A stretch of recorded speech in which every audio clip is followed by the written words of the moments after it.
Hi guys, আপনাদের সামনে আবার একটি নতুন ভিডিও নিয়ে চলে এসেছি। আপনাদের সবাইকে আমার চ্যানেলে স্বাগতম। আপনারা দেখতে পাচ্ছেন এই বাড়িটির মধ্যে আমি গাছটি লাগাবো। এই বাড়িতে আগেই গাছ ছিল, একটি বড় গাছ ছিল, সেটা অন্য জায়গায় লাগিয়ে দিয়েছি। এবার এখানে এই সবেদা গাছটি লাগাবো। আমরা নানা গাছ নানা সময় লাগিয়ে থাকি, কিন্তু গাছ লাগানোর জন্য সকালবেলা এবং বিকেলের টাইমটি একদম পারফেক্ট। আমি বাজার থেকে এই গাছটি ক্রয় করে নিয়ে এসেছি, যেটার মূল্য নিয়েছে 80 টাকা। এবার আমি গাছটি থেকে এই প্লাস্টিকটি আলাদা করে নেব। আপনারা দেখতে পাচ্ছেন গাছটি থেকে প্যাকেটটি আলাদা করে নেওয়া হয়েছে। এবার রোপণ করব। আমরা বাজার থেকে গাছ কিনে নিয়ে আসার সময় অনেকে রোপণ করার সময় অনেক বেশি সার বা অনেক কম সার দিয়ে থাকি, কিন্তু আমি কিছু সার দিইনি যাতে গাছটার কোনো ক্ষতি না হয়।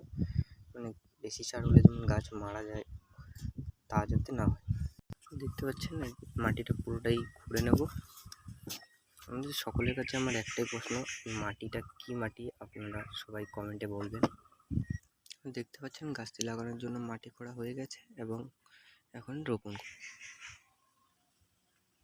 আপনারা দেখতে পাচ্ছেন।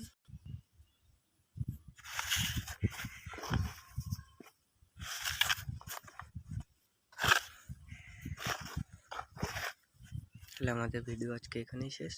আবারও দেখা হবে পরের দিন। গুড বাই এবং আপনাদের সকলকেই ধন্যবাদ, অসংখ্য ধন্যবাদ।